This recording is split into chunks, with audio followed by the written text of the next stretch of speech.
আসসালামু আলাইকুম। সম্মানিত এসপিসিতে বিনিয়োগকারী ক্ষতিগ্রস্ত ভাই ও বোনেরা, আশা করছি আপনারা ভালো আছেন। আপনারা ইতিমধ্যে লক্ষ্য করেছেন যে এসপিসি নামের বিভিন্ন ফেসবুক পেজ, গ্রুপ এবং প্রতারক আলামিন তার ভেরিফাই করা ফেসবুক আইডি থেকে বিভিন্ন রকমের একের পর এক পোস্ট দিয়ে যাচ্ছে। যেই পোস্টগুলোতে মানুষ, সাধারণ বিনিয়োগকারী যারা পূর্বে বিনিয়োগ করে ক্ষতিগ্রস্ত হয়েছে তারা আপনার বিভ্রান্তিতে পড়ে গেছে। তো বিভিন্ন সময় অনেকেই গ্রুপে আমাদের কাছে প্রশ্ন করে যে ভাই আসলে এগুলো কি? বিষয়টা হচ্ছে প্রতারক আলামিন এখন আপনারা জানেন বিভিন্ন নামে বেনামে ফ্যাক্টরি করতেছে, এগুলা বিভিন্ন লোক মারফত এগুলা প্রচার করার চেষ্টা করছে। বিষয়টা হচ্ছে আপনারা জানেন যে ২০২০ সালে আলামিন ছিল একটা রাস্তার ছেলে। হ্যাঁ, একটা ফুটপাতের ছেলে ছিল, ফকিন্নির পুত ছিল। তো ফকিন্নির পুত যখন টাকা পয়সার মালিক হয়, তো এর চেয়ে ভালো কিছু তার কাছ থেকে আশা করা যায় না।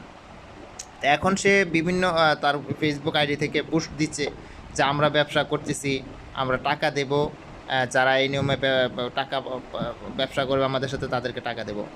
তো আমরা যারা পূর্বে বিনিয়োগ করে ক্ষতিগ্রস্ত হয়েছি, আমাদের টাকাগুলো কোথায়? আমরা তো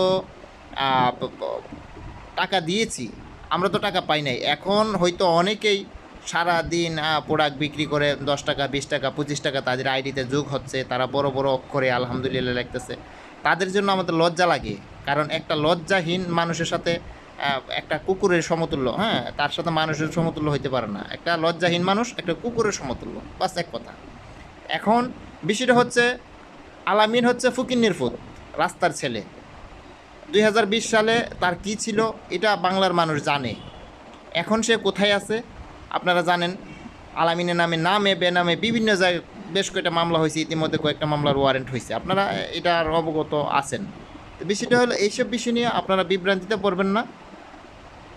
আলামিন আলামিনকে আল্লাহ রহমতে বাংলার জমিনে কোনো দিন প্রকাশ্যে এসে বিজনেস করবে এই এই সুযোগ দেওয়া হবে না। আমাদের টাকা পয়সা দিয়ে আমাদের সাথে যারা পূর্বের বিনিয়োগ করে ক্ষতিগ্রস্ত হয়েছেন তাদের সাথে বসে ফায়সালা না করে কোনো দিন বাংলার মাটিতে ব্যবসা করতে পারবে না।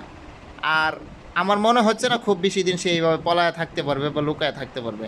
ওরে আমরা যেহেতু আইনের আশ্রয় নিয়েছি, ইনশাল্লাহ তার সাথে আমাদের একটা ফয়সালা হবে। তো যাই হোক, আপনারা একটু ধৈর্য ধরেন, ইনশাল্লাহ আমাদের ধৈর্যের ফল মিষ্টি হবে বলে আমরা আশা করতেছি। আর আমরা আবারও যুগোপযোগী একটা আন্দোলনের চিন্তাভাবনা করতেছি, সেটা হচ্ছে আমাদের আরেকটা মানববন্ধনের আমরা এসপিসি ইউজার ফোরামের পক্ষ থেকে মানববন্ধনে ডাক দেওয়া হবে। সে মানববন্ধনে আপনারা অবশ্যই উপস্থিত থাকার চেষ্টা করবেন। সেই প্রত্যাশায় ভালো থাকবেন, সুস্থ থাকবেন। আসসালামু আলাইকুম।